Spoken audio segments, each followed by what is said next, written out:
Hey folks, Matt from artoftheimage.com. Got an email in from Vineeth R. Krishnan. Hope I'm saying that right. Hello, sir. Good evening. I am a hobby photographer. I have ordered the Nikon D7100 and is about to arrive tomorrow. Congratulations, that's a great camera.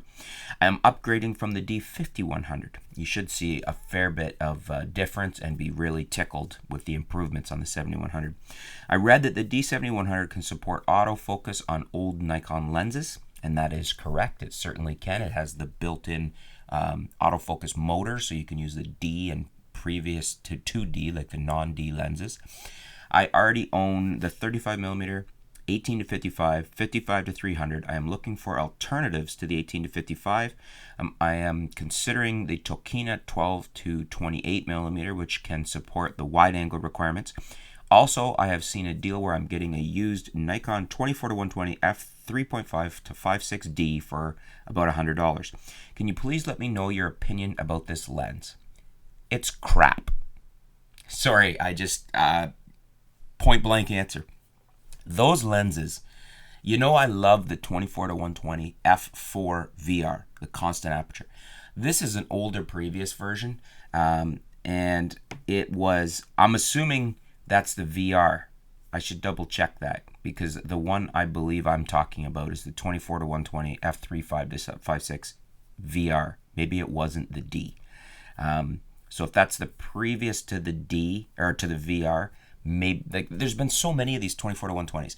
My personal experience is the previous to the f4 VR, there was a 24-120 variable aperture VR lens, which was awful.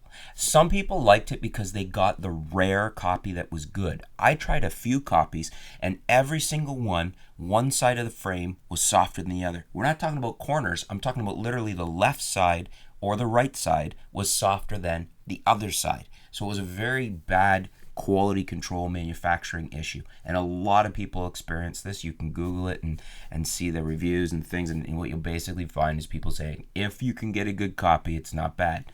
I could never get a good copy, so I have I was burned by that lens, so I have very I wouldn't buy one of the variable aperture 24-120s, with the caveat that perhaps some of the older ones, and maybe this D1 is previous to that VR that I had, and isn't bad. I don't know that one specifically. I just know I had really bad problem with the VR variable aperture I had.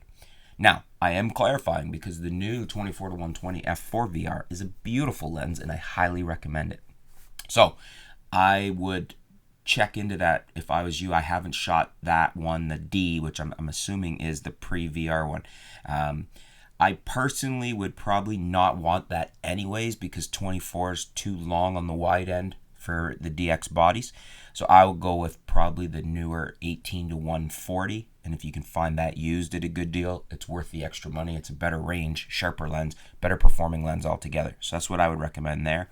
For your wide angle, Tokina 12-28 is probably fine for you. I would suggest, my favorite wide angle, as you've probably seen in previous videos, is the Sigma 8-16mm. It's quite a bit wider than the 12mm. You'd be surprised at the wide end how much more 4mm will give you. And I just think I love that lens. Very good performing, very wide lens. As an alternative, if you can find a good copy of a Sigma 10-20, not bad at all. The Nikon, which I believe is a 10-24, if memory serves, because I had that one. I bought them both, the Sigma and the Nikon. I sold the Nikon and kept the Sigma. So that'll tell you something right there. So that's what I would do. What would you guys do? For Vineeth, what would you recommend for wide angle? Would you recommend the Sigma 8-16 like I would, or something else? Leave your comments below. Let us know what and why. And what about the 24-120 variable aperture D? Do any of you have experience with that? As I said, I know my experiences with I think the next version from that was the VR, and I didn't like that at all. It had a lot of quality control problems. But do you guys have experience shooting the D lens? Let us know in the comments below, and also let us know if you would recommend that, or is there something else like myself, the 18-140? Do you agree? Let us know what your choice would be in the comments below, and let us know why. Thanks for tuning in. Thanks for your question, Vineeth, and stay tuned. We'll be back soon here at artoftheimage.com.